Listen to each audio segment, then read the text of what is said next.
Hi guys, welcome back to another Apex Racing Academy setup guide. Formula Renault. Just forgot what car was in there for a second. Formula Renault, part 2 of the setup process. Taken me a little while to get through and to do these. Been crazy summer really, but yeah. So we're gonna bash these out over the course of the rest of the season. Probably maybe 1, 2 a week. Or something like that. Expect that to be the next part up in the next couple of days. No Q&A because this is a bit unannounced, but I will say that I am working with the SimPit to do a big community one. Might not necessarily be in the Formula Renault because this will be pretty much done by the time we come there, but we will definitely be doing more of these. I think certainly next season. Like I say, if it's not the Formula Renault, then it'll be in GT3. So keep an eye out on that. Should be a lot of fun. Right, in the first part, obviously we covered the basics of setting the tyre pressures, and we're going to talk about cambers today. Now, remember, this is just a basic guide, so you don't need any tools or any software or anything outside of iRacing. This is all about teaching you how to set the cambers using what's available to you directly from iRacing, so you don't need to buy any additional apps or anything else like that. There's enough information to get pretty accurate figures. I have to say, if you want the best to work off of data, then obviously you've got to get yourself Motec and things like that, or some other apps that start to look at these sort of information, because that really can nail down into particular corners where it is that you want to find, a bit of extra. You just want the optimal grip from your tyres to come, so you can get your camber levels into absolutely perfect place.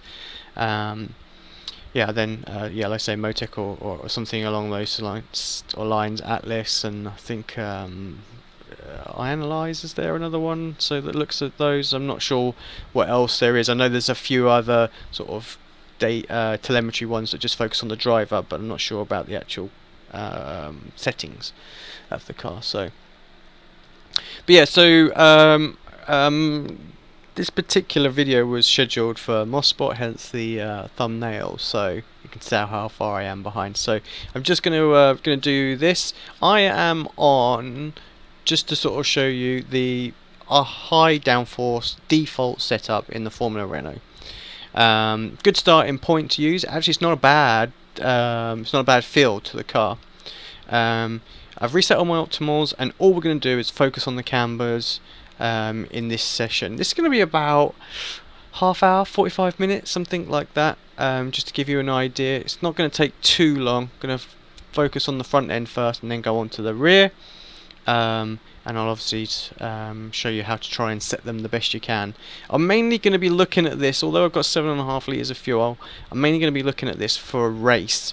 And what I will say right now, when it comes to Q, the difference between qualifying and race is that you can tend to be more aggressive with your cambers, so you can go up all round to try and get a bit of extra bite in qualifying off of the rear, and a bit more bite going in to the corners with a slightly higher camber as well, because you can really abuse the tyres because you've only got 2 or 3 laps, so it really doesn't matter.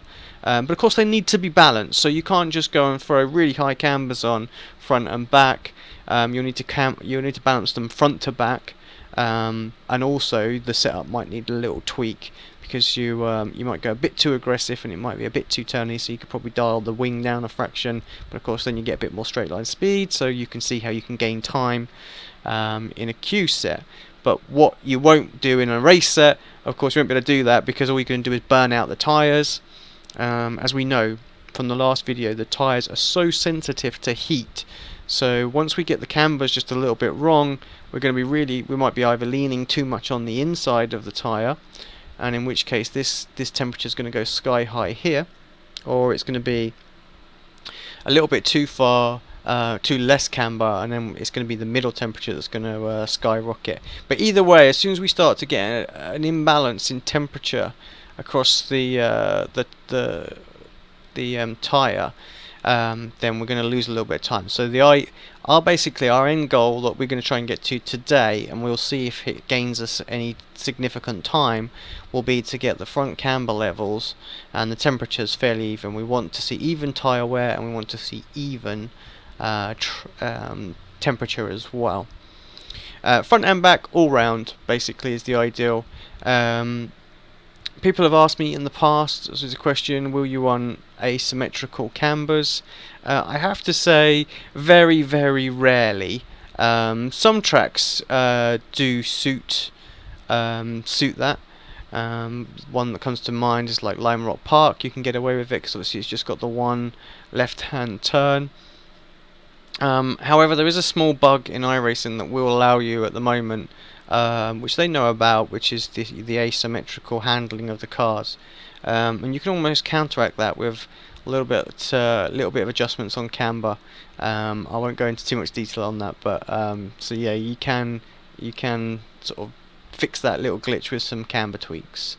But right, okay, so I'm just going to do a couple of laps. I haven't done any laps tonight round here as well, so I'm just going to get a feel for the car again, and we're going to get some readings, so maybe like a 5-lap run. Hopefully I won't do too much spinning, and hopefully this isn't going to blow your ears off and you can still hear me. Yeah, looks good. Single screen with a triple screen field of view, which looks mighty weird. You can't see an awful lot.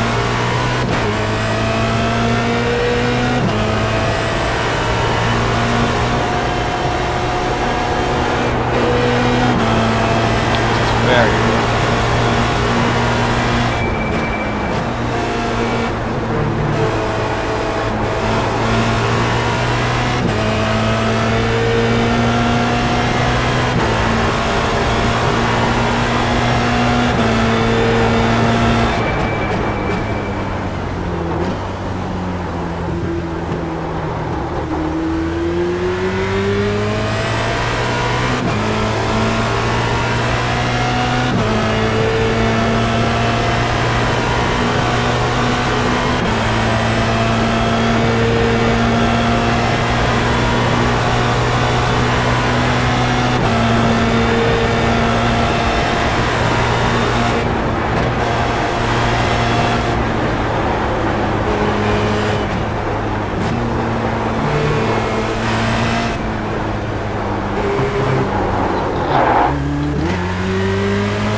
See that inside tyre. Might have to, you know what, I'm going to just have to adjust that a little bit because it's just too extreme right now.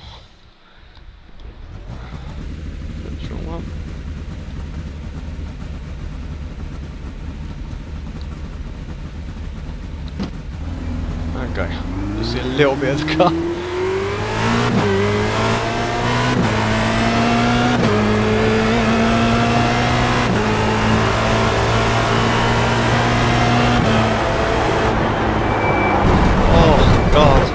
Well, this is not great, is it? Oh dear, you gotta laugh, really. Well, I have. Oh dear. Should have turned some laps beforehand. Got some early data. Epic fail.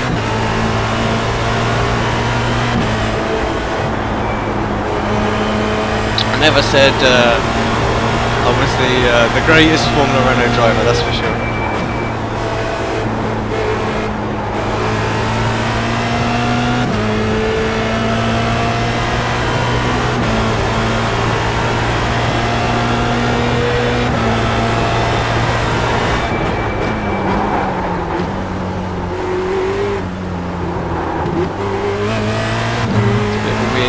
Setup as well, the default. Like I say, it's not bad, the default set. It's a good place to start actually, they've done a pretty good job on that. But yeah, when you're used to the car handling a particular way.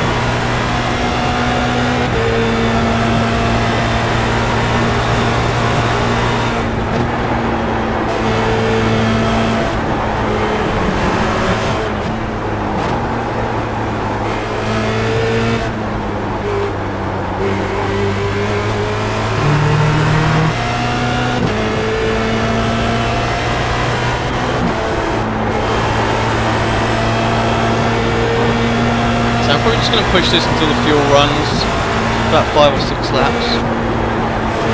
Just try and get an idea of times and wears and temperatures and things like that.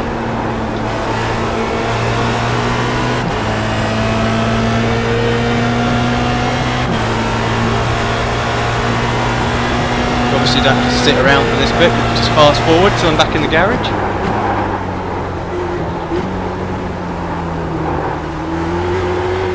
Hopefully you've already done that as well. I'm missing my dodgy crash.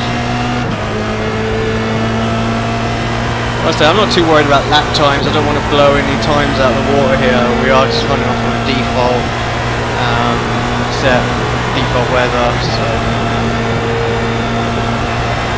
as long as we can see some time improvements when we start doing tweaks, then I'll be happy.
Call for fuel. Please don't take the fuel out. Oh, I did.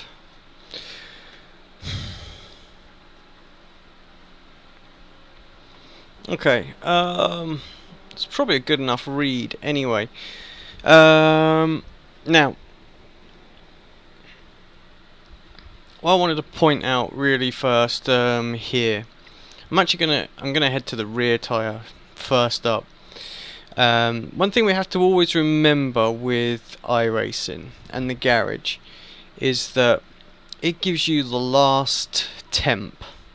It's not like an average of the last lap that you did, just the last temperature reading that it took. Now this could be under load, could be down the straight, who knows really. I think that's the problem, and this is why you will go and you will use some of the advanced tools, because they will give you the averages that you want to know, and you'll be able to tell actually how close they are. And I would say that Motec usually is a little bit more accurate on this front, and you can dial it in a little bit better. But what it looks like we've got is does look like we're carrying just a little bit too much on the inside edge as well, based on iRacing. So this 1.1 camber at the moment on the rear, I would look to take that down. So what I might do is I might just go down a couple of clicks. Now when you go down on the camber, it's going to apply in a minute, but this ride height's going to change. There we go. So it's from 31.4 to 31.7. So we're going to need to readjust to get the ride height the same. Now the reason you want to do that is because you only want to make one adjustment at a time with the car, with any setup. You know, we're just focused on camber right now to get the camber right. What you don't want to do is make an aero balance change that makes the car better, and actually the Cambers made it slightly worse, but you don't know because you think the Camber's better because of the aero balance has changed, because you've gone up a little bit on the rear. So always reset everything back to where it was. This particular car, you haven't got to worry about like heave, perch, offsets and all sorts of stuff like that, so it's great. So just keep an eye on the ride heights and change them back, and then literally we'll go out there again and we'll do a few more laps. Like I say, zip it forward until I and crash again.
drive today.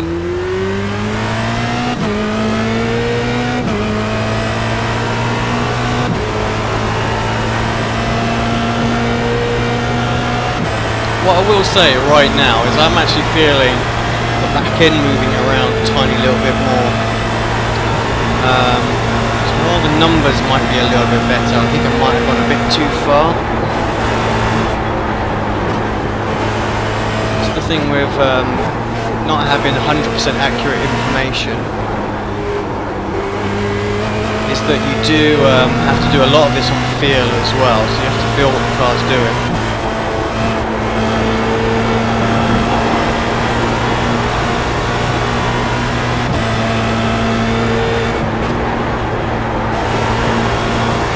Explain in a minute what the changes on the rear do. Like I said, right now I'm just can't talk and drive. I'm just trying to get the wear as close as I possibly can, because that's what's going to be best for the race run.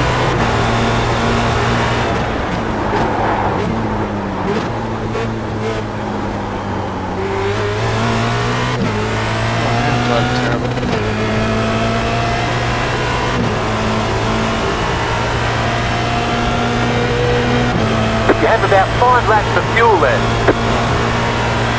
Just to show how many laps you can do on this. No wonder why I didn't get the call the first run.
We'll have a quick look at it.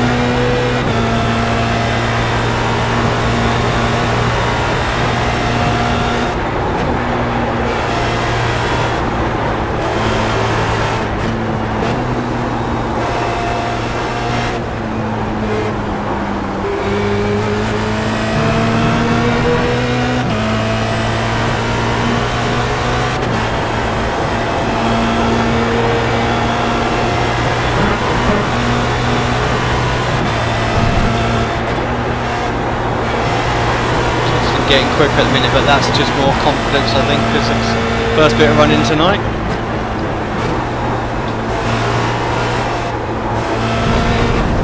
So the thing with the set, it doesn't like to rotate off the corner when you get on the power, so it's something that I would certainly want to build into it. So I want to boot the gas pedal. The car just wants to have a bit of a kick and carry on turning off the corner without oversteering. Right now it just sort of pushes on. Fix that in the diff with the ARBs, things like that. Aero balance.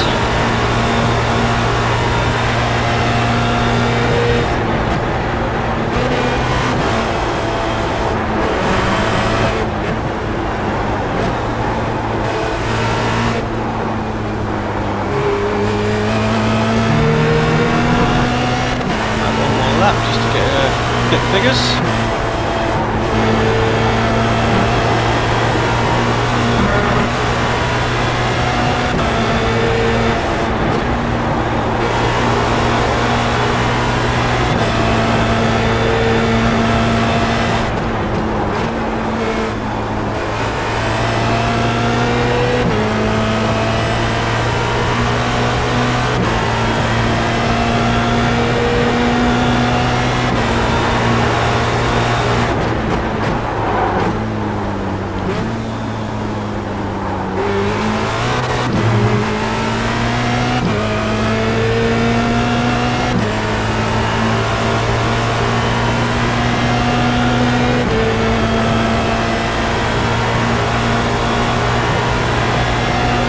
You've got about 2 laps of fuel left.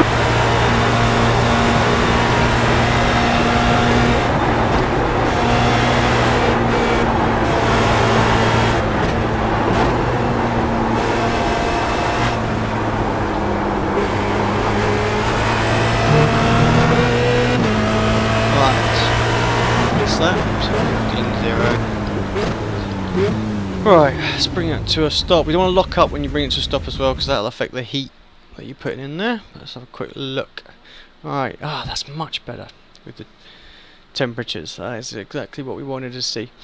So what we've got is obviously even tyre wear, obviously over a longer run, and we have left to right, and the temperatures very, very close. You could argue we could go down one more on the right hand side, but like I say, I wouldn't go asymmetrical. Now, when you change, like I say, this, I mean, for me, for a race run, that is kind of what I wanted to do. That's kind of what I want to see, where I want to be. Now, I could try point 0.8, for example, and that will let me know if I can get that down to even, as well as that down to even. What you got to remember, like I say, is that these are just like last temperatures. There's no guarantees with looking at this garage information that you've got it spot on. Really, you've got to head over to Motec. The kind of the best judge is actually the tire, the tread remaining, and do a long race stint before you do a race, and see how far those are out, and then adjust accordingly as you need to. Of course, you'll get an idea on your optimals as well, you improve time. Now, I have to say, what I just did there wasn't a fair representation, because I've done 3 laps, stuck it in the wall a couple of times and gone off on the very default setup. Hadn't done any pre-practice or anything like that, so I can't say, oh, I'm particularly quicker or anything like that. And initially I felt like the car was just a little bit sort of moving around underneath me once I'd gone lower on the cambers, but that might just have been that I'm maybe just a bit too low on the pressures to start off with, and as the pressures built, they actually got into the right area. So of course I will have known, because I've already gone through the first phase, which is sorting out the pressures of whether my pressures are ideal for the end of the run or at the start of the run or in the middle, and what to expect. Is it going to be a little bit loose to start off with? Because that's you need to know that before moving on to the cambers, so that if you do tweaks and you're like, well, that fixes it at the start, well, how does the car react at the end of a run now, because I've changed these cambers? It might be just better for the opening couple of laps, but not better over the long run. So by going by the numbers, we get a good judge. Right now, like I say, the early laps, it feels a little bit more squirrely on the rear end for the first few laps, but actually it just got nicer and nicer and nicer to drive. Now, like I say, that's ideal. I'm going to go ahead and do the fronts very quickly, but there's not an awful lot to change on here. You can see we wear wise it's very similar, and these are very close. Now, I will say you're going to struggle to get an absolute perfect balance here. It's close to being impossible. But again, I would focus more on the tread remaining over like a 7 or 8 lap run, which is what, half race distance usually, something along those lines, 10 laps. Maybe you put 11 litres of fuel in it. Is that the next one up? 10 litres, yeah, and run that out till it's finished, and then try and get those treads remaining the same. So I would say that those fronts are still too high for the race run. So I'm just going to take it down to 1.7. 16.4 was on the front. I'm not sure we're going to get quite right. So we've actually dropped the front end a tiny little bit. So we took a bit of camber off, and we've readjusted, but we're slightly lower. So car shouldn't turn quite as well because of the camber, but it'll also turn better in some sense, because obviously it's got a more aero dependent on the front now, because we've dropped the front end down. So yeah. Right, so I'll do some laps in that in a minute, but I just quickly want to tell you exactly what we've done with the cambers, but the change in that. While we've changed it and we've just tried to get those percentages and temperatures improved, in turn it does have an effect on how the car handles. Now, what you got to remember is the front and rear tyres, that you can balance the car just really on the tyres if you wanted to. Both pressure and cambers, and they work in conjunction with each other as well.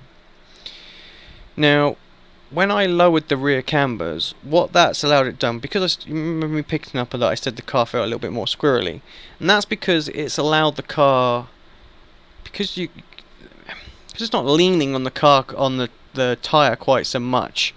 We're trying to improve the contact patch. If you get that contact patch spot on, that should be the ideal point. But But there's always, like I say, you can be aggressive with the cambers, and for qualifying, and you'll get more out of them. Like, you know, we'll abuse the tyre because you've got so much tread to have. But in the overall, when we reduce the camber down, we're basically allowing the back end to be a little bit freer going into the corner. So it'll turn a little bit easier. So that's how you can sort of tweak the balance a little bit. But in return, when you're coming out of the corner, because what you've got to remember, you can't see my hands unfortunately at this point, but the car, obviously, if you're going into a right-hander, so we're turning through a right-hander, what happens is the car leans on this left-hand side. So the car really squats down on that left-hand side, and it pushes the car over the tyre. Damn it, I've got no way of really of showing it. Let me see if I can go like a rear chase or something like that. A chase or just a chase? Right. Okay, so this is a good example as well. Okay, so when we go around this corner, what actually the car is doing, the car is sort of leaning down onto this side. Probably get a bit lower and see it. Let me just let me try and do that. It's not very easy to see on a Formula car, I have to say. Let's maybe choose a slightly harsher corner. Maybe put a bit more lock onto it. Yeah. Okay. Again, like I say, you're not going to see it because we're talking millimeters worth of difference per se. But what's happening is all the load, all the gravity's coming onto this side of the car. So the car is rolling here. So this side of the car's coming up, this side's going down, and it forces the tyre to sort of roll over on itself as well. So it's in effect, when we're going through the corner, the car is standing up. So the tyre, sorry, standing more up. So that's why we don't run zero camber, because if we were on zero camber, effectively what you'd be doing is when the tyre starts to lean, we'd be running on this outside edge right now, and the contact patch will be small. So we have camber, so that actually it makes, when we go through some of these corners, and this is why the car can feel different on certain types of corners as well. Some corners, like high speed corners where lots of G's going through the car, you're going to want to have like a higher camber to keep that surface patch as big as possible, where slower corners, obviously it's not going to roll quite so much, so you won't need quite the same amount of camber in there. So what we're trying to do, obviously, like I say, we've got, by having less camber, it's allowing the car to roll a little bit more, and that's probably because the contact patch is just is reduced slightly. But in return, when we are coming out of a slow speed corner, let's go down to like Moss Corner as an example. At that particular point, when we're exiting corners, no longer have we got this massive load going through the tyre that's making it roll to the left and even out the camber that we've got on the car, and actually it's almost standing straight up. And at that point, when we're exiting the corner, actually we've got really too much camber. What we want is the tyre almost dead straight, if we can possibly get that. Now, so having a lower camber setting will actually mean you've got a greater contact patch coming out of corners, and you'll get more grip. So when I've gone to 9 here, I should, in theory, have more traction coming out of slow speed corners too. So if you're struggling with a little bit of grip but you've got high camber in there, one way you can try and gain a little bit more grip is just to reduce that camber down. Now that has another effect on the car as well. The lower the camber, and I'm not quite sure why this is. I'm sure an engineer can tell me, but it's a fact in iRacing. Like I said, I don't know if it does the same in real life, but lower camber settings on iRacing give you more straight line speed. So what I did when I changed it from 1.1 to point to 0.9 here is I've gave myself more traction coming out of the slow speed corners, more straight line speed. I've let the car rotate into the corners slightly freer, and because my tread wear here is even, I know actually when you're sort of scrubbing and the tread is being, you know, marbles are flying off and things like that. It's as you're going through the corner, so that's all about contact patch, which is hence why the outside of the tyre, which is barely, you know, it's not rolling onto that outside hardly at all, is at 99. Now, in an ideal world, you would say, oh, you want all of these the same, Alex. It's true, but we really focus on road circuits. We're going to focus on the inside tyres, because when it's unloaded completely, then the outside edge just never gets worn away at all. So it's going to be very difficult to get it even. So yeah, so changing the Cambers is not just about getting the tread and the temperatures the same. It's also about balancing the car too, and balancing the car in the different corners. So on the fronts, that's just an example of how you can do it. So I've gone down a couple of clicks. Great, awesome. I've got these settings almost spot on. I'm very, very happy with those. But the subsequent is that I've gone quicker in a straight line. I've got more traction coming out of slow speed corner, which is awesome for Moss corner, and it rotates in the high speed corners just a little bit better as well. Right, let's take a quick look at the fronts. Obviously I've gone down from, was it 1.8 to 1.7. let's just see if we go any quicker and we've changed that. Now the same effect is going to happen on the Cambers as well. On the fronts I'm going to gain more straight line speed, and hopefully when we get like 2 laps from the end of the run, we'll see my optimal bar go a little bit quicker. We're only talking 0.1, so it's very, very small, so it might be quite hard to see it. But yeah, so, and because I've got less camber, I'm going to turn into the corner a little bit less severe, so a little bit less quick. But remember, I also went down on the ride height, so it sort of counteracts that. But that wasn't intentional. It's just I couldn't. It was in between settings, kind of thing. But in return as well, I will expect the car to be less bitey coming out of the corner because I haven't quite got so much camber on the car. So the front tyres will be flatter on the road surface, which means that as I'm tracking out to the outside curbs, the front tyres are going to have bigger surface contact patch. So I'm going to be able to direct the car a lot easier where I want to go, because again, it's the contact patch is slightly larger coming out of the corner, so that the combination of the rear should make the car a bit more drivable coming out of the corners. That doesn't necessarily mean we need to go down to like 1 and 0 and things like that. Although I have been down there on some iRacing settings. On the old Williams, there was a season when I run 0 and 0.1 on the back and like quite a low camber on the front. So yeah, do try crazy extremes, because sometimes they work. You know, you got to think out of the box. Some of these quick guys that you just think, oh, I'm never going to get anywhere near them, you know, is they'll go and they'll try these out of the box crazy things, and you know, that's where they can sometimes find these 0.2 of a second that you're just missing.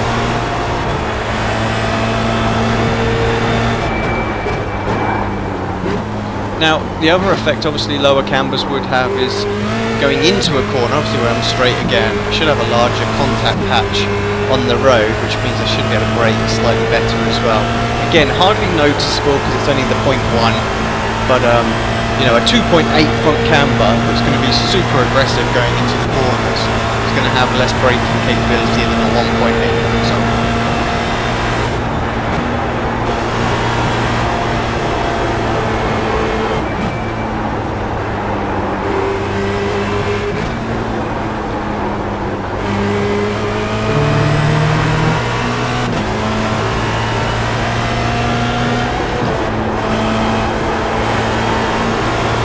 To be slower, obviously, the first couple of laps for the same reason. Tyre pressures have got to build up and the car's obviously a bit heavier.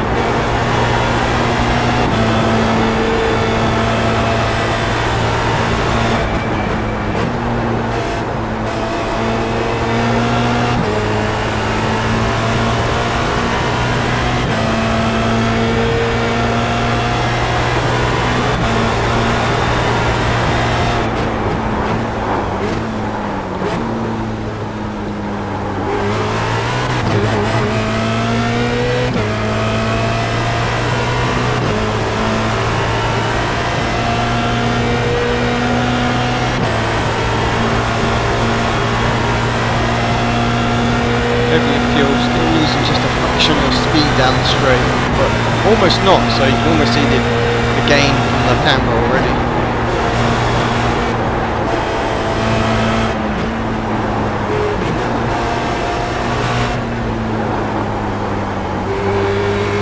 I remember missing that corner so many times in practice that week as well.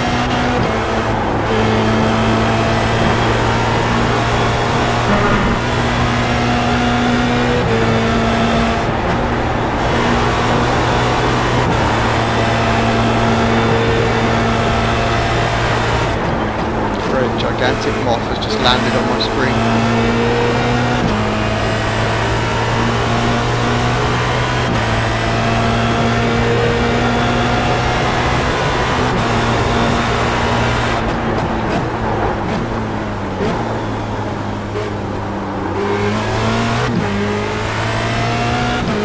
Doesn't move, we'll be alright.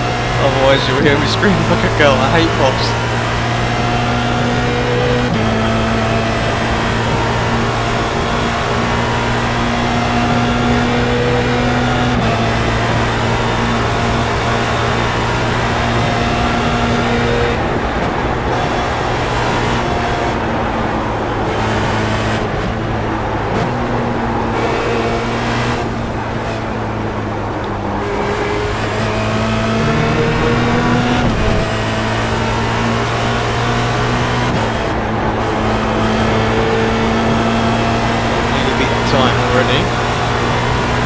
Heavier fuel.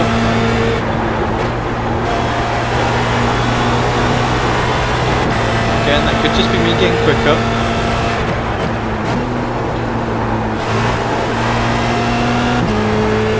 That sort of time improvement though doesn't usually come with all of a sudden.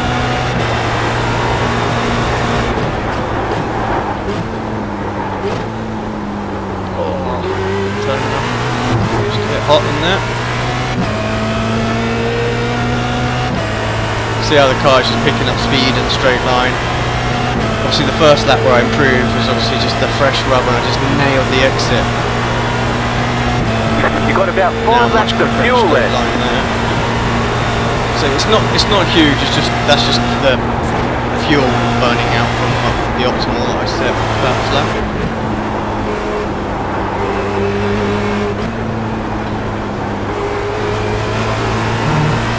Just to lean on the tyre a little bit more now as well, so we might get it closer, a much closer place to where we need it.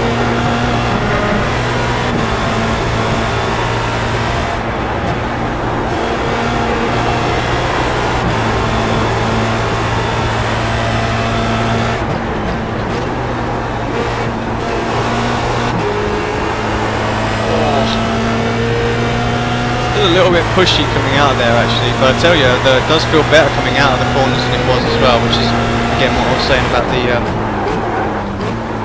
oh, it's way too deep. Bad exit though.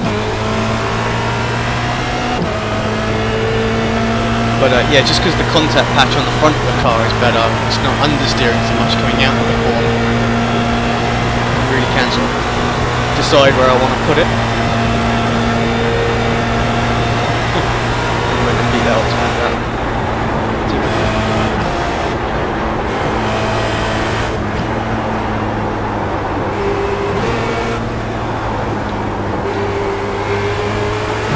Oh, look at that, what a waste.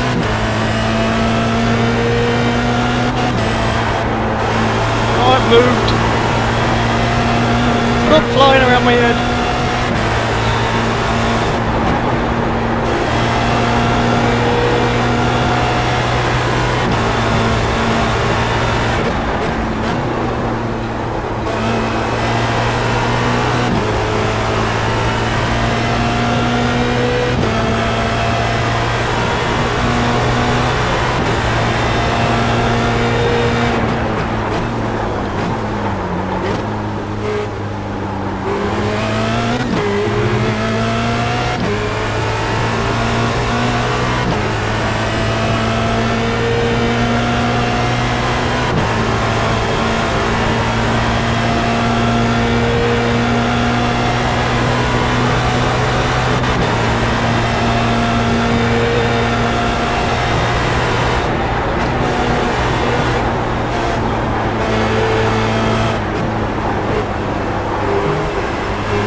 damage the car.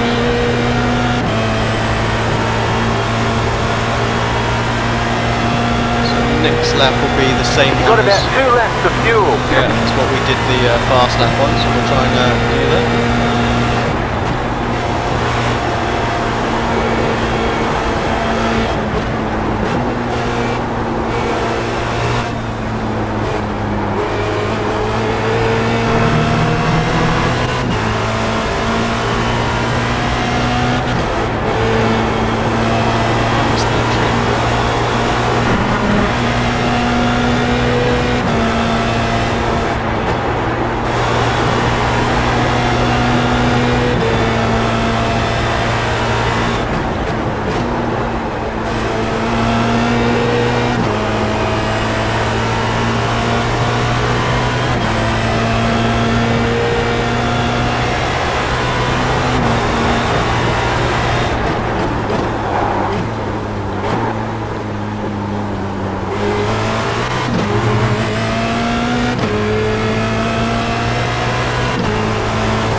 Take that.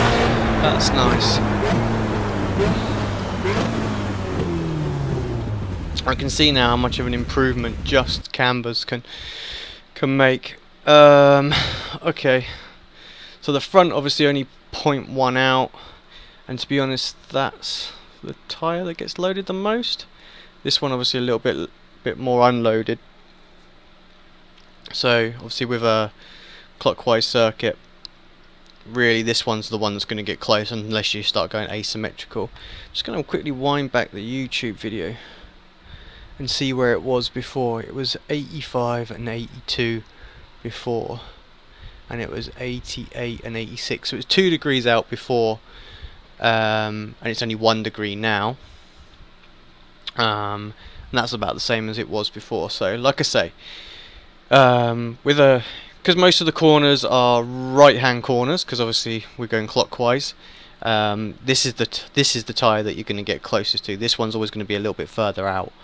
But yeah, like I say, we're not going to go asymmetrical because we're not on an oval. So, but it's always going to be pushing a little bit away, because mainly going to be running on the inside edge, going down a straight kind of thing. Right, well obviously the lap time speaks for itself, vastly improved, improved in every sector there as well, and the figures obviously a little bit better. Now what it might be worth doing is just trying one more, see if we can get that to even out completely, but like I say, we've still got good wear, and like I say, this is not an average as well, remember, so it could be that the average is spot on right now. You'll know that from Motec. That will give you a better idea on the temperatures if you get the average right. And if you do a long run, like I say, a 50% race run, you should start to see a bit of a difference between these figures. If they stay the same, then I would stay exactly where you are. Maybe try the 1 click less just to see if it goes quicker or not. But I really felt like I was able to lean on the tyre a little bit more with it down on 1.7. So yeah, so just a reminder, obviously when I dropped the camber down, I had less initial turn in, of course, but I gained a little bit back because I was a tiny little bit lower on the front end. Can I point out that that would also make the car slower because it'll have more of a rake angle, but certainly didn't notice that the camber offset making it faster in a straight line actually sort of compensated for it, and it definitely was faster. Obviously the first time I improved the optimal, the car was just obviously lightning coming out of the corner, and that's what gave me the run, and it come back, but that was heavy fuel. But on the last lap there, it was, I've more than equaled and pulled away from what I was doing beforehand as well. So yeah, much quicker down the straight. I suppose we can look at that in the replay actually, just to give a proper idea. So that yeah. So So let's see what we get up to.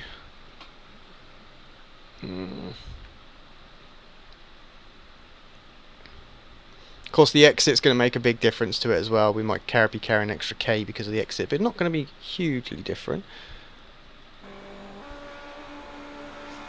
228 on that one, and on this one, watch it be exactly the same, and I'll be chatting absolute bullshit.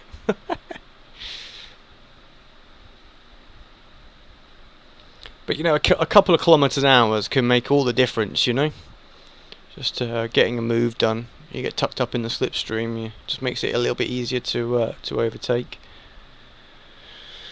Right, what we're gonna get? So 228 it was, and where are we at? Yeah, it's gonna be slower. 228 as well, so no difference whatsoever. That's kind of to be expected, to be honest. I know I said, oh yeah, it makes it faster, but remember I did go down on the, like I say, I did with the front end, that makes it slightly slower, and we're only talking 0.1 on the camber at the back, and already we'd picked up a bit of speed. So, but perhaps we got to that 228 a little bit earlier. You know, we only just saw a little blink of 228 on there, where we were sort of more on there, so it's probably about half a K quicker or something like that. Yeah, nothing. So, but yeah, like I say, the main difference there was really able to lean on the tyre. Right, I hope that's give you guys a bit of a extra understanding on cambers, how to try and set them up. Like I say, this is more focused for a race, you know, just with quali, just go wild with them, you know, go try anything and everything. Really lean on them, whack them up at, you know, way over the twos and things like that. Sorry about that in the background. And just see what you can get out of it. So, cause let's say you can just lean on them something crazy on a 2-lap run. So, any questions that you have related to cambers, well, just post them on the forum. I'll try and answer them as best I can. Obviously, like I say, I'm not going into anything with the advanced, with the Motec or anything like that. If you want the Motec stuff, well, they will be coming sort of week 10 in the Apex forum on the 2.0 section, but you can get them if you look in the account upgrades. There is an option there for advanced setup tutorials. You can get that, but don't get them until at least week 10, because I won't be publishing them until the first few until then. I'll be banging out probably 2 that week, maybe 3 the week after, to get them all done by the end of the season. But I just want to get these basic ones done first. Right, guys, thank you very much. Hope you found that useful, and yeah, I'll see you in a few days' time for the next one.